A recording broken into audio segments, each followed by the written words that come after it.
Hello students, आज हम पढ़ेंगे 8th क्लास की सिविक्स का एक टॉपिक स्वतंत्र भारत की चुनौतियाँ। तो आइए शुरू करते हैं। 15 अगस्त 1947 को भारत स्वतंत्र हो गया और 14 अगस्त की मध्य रात्रि को हमारे प्रथम प्रधानमंत्री जवाहरलाल नेहरू ने अपने एक भाषण में कहा कि जब रात के 12 बज रहे हैं, पूरा विश्व सो रहा है, तब हमारा जो देश है वो भारत जीवन और स्वाधीनता यानी स्वतंत्रता की ओर आगे बढ़ रहा है। तो अब देखिए, जब हमारा भारत अंग्रेज़ों से स्वतंत्र हो गया, अंग्रेज़ चले गए यहाँ से, लेकिन हमारे भारत के सामने बहुत सारी तुरंत जो समस्याएं उत्पन्न हुई वो प्रमुख थी। नंबर 1 थी शरणार्थियों की समस्या। तो देश के विभाजन यानी बंटवारे के बाद भारत और पाकिस्तान में हुए सांप्रदायिक दंगों के कारण पाकिस्तान से भारत आए 75,000 हिंदू, सिख और मुसलमान शरणार्थी भाइयों को बसाने की समस्या थी हमारे सामने। यानी कि भारत जो था स्वतंत्रता के बाद दो भागों में बट गया, भारत और पाकिस्तान, और उनमें आपस में बहुत सारे दंगे हुए, जिसके कारण जो 75,000 हिंदू थे, सिख और मुसलमान शरणार्थी थे, वो क्या करना चाह रहे थे, भारत में शामिल होना चाह रहे थे।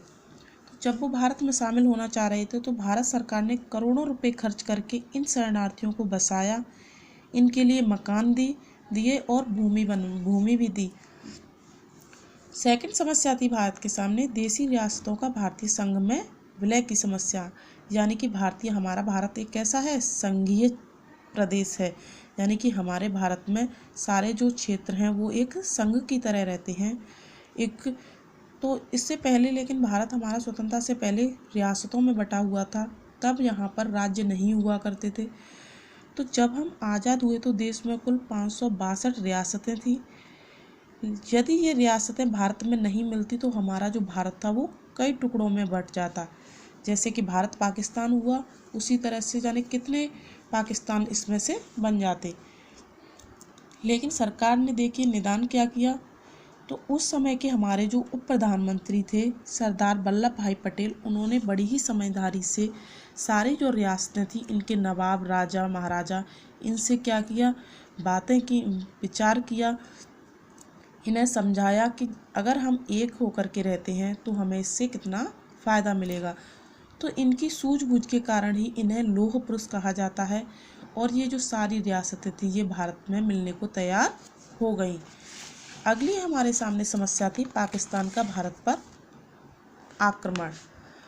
तो देखिए, स्वतंत्रता के तुरंत बाद पाकिस्तान में कबायलियों ने कश्मीर पर धावा बोलकर 1/3 भाग पर अधिकार कर लिया। कश्मीर के महाराजा ने भारत में सम्मिलित होने की अपील की। यानी कि हमारा देश जब स्वतंत्र हो गया तो एक कबायली जो समूह था पाकिस्तान का, उसने कश्मीर पर कब्जा करना चाहा और उसका 1/3 भाग पर अपना अधिकार जमा लिया। तो वहाँ के जो महाराजा थे उन्होंने भारत से मदद मांगी। तो भारतीय सरकार ने क्या किया, भारतीय जवानों ने कश्मीर से जो कबायली थे उनको खदेड़ दिया।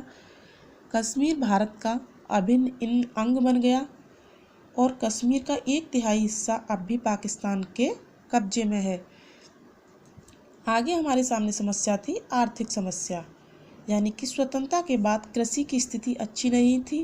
यानी कि हम कृषि में इतने सक्षम नहीं थे कि हम बहुत ही अच्छी क्वालिटी की कृषि कर सकें, उससे मुनाफा कमा सकें और उससे अपने खाने की भी पूर्ति कर सकें। तो हमारे देश के गेहूं और जूट उत्पादन के जो अधिकांश अच्छे क्षेत्र थे वो कहाँ चले गए, पाकिस्तान के कब्जे में चले गए, जिससे कि भारत की समस्या और बढ़ गई।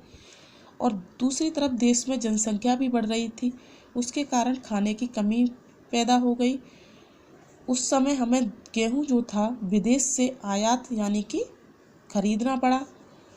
लेकिन सरकार ने देखी इसका भी निदान कैसे किया कि सरकार के लगातार प्रयास के कारण देश में खाद्यान्नों का उत्पादन बढ़ा। यानी कि सरकार ने ऐसे बहुत सारे प्रयास किए जिससे कि खेती अच्छी हो सके। उन्होंने अच्छे बीजों का उपयोग किया, अच्छे खाद लोगों को पहुँचाए, इसके लिए जमींदारी प्रथा को समाप्त किया गया और काश्तकारों को भूमि दी गई।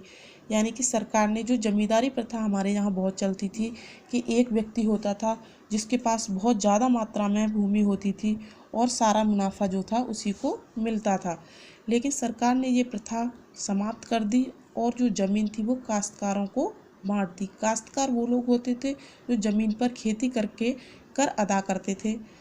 आज हमारे देश में खाद्यान्न दूसरे देशों से को निर्यात भी किया जाता है। यानी कि आज हम इतने सक्षम हो चुके हैं खाद्यान्न के मामले में कि हम अपने देश की पूर्ति तो करते ही हैं, साथ ही हम निर्यात यानी कि दूसरे देशों को इसको बेचते भी हैं।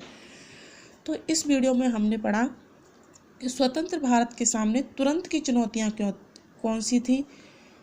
अगले वीडियो में हम देखेंगे स्वराज्य की चुनौतियाँ। Thank you.